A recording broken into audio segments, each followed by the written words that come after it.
how do we go about picking the best resources for our Bible study program? Well, as you were kind of saying earlier, part of it is a matter of individual taste, as well as the translation of the Bible that might be used, or various translations that might be used. But, some of the things we can think about is, what is our church denomination? Are we a church denomination study group, or are we a collection of denominations?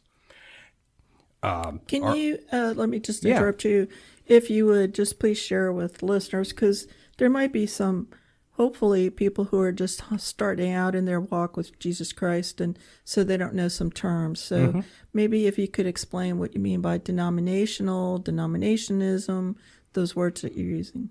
Well, so church denominations are churches collected around a historic set of traditions, dogmas, and theological positions. What's a dogma?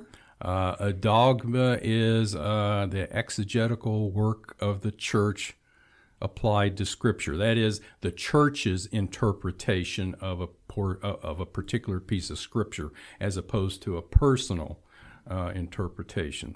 So, for example, the Roman Catholic Church might have a particular interpretation for a verse of Scripture, and the Baptists may have a somewhat different interpretation for that exact same verse of Scripture, and likewise for the Anglicans, the Methodists, etc., etc., etc. Does that help? And so there's also the whole universe of what's called non-denominationals. Right. Well, so non-denominational churches, just kind of as the name implies, don't align themselves with any of the traditional denominations like the ones I mentioned, Roman Catholic, Baptist, Anglican, Methodist, et cetera, et cetera, et cetera. And they tend to be congregational churches, which means they are an independent body of their own. They are not beholden to a central authority organization or like. So for the Roman Catholic Church, as we all know, they all point towards the Vatican in Italy.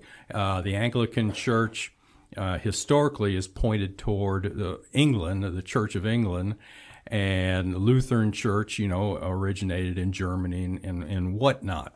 And so non-denominational churches are literally independent entities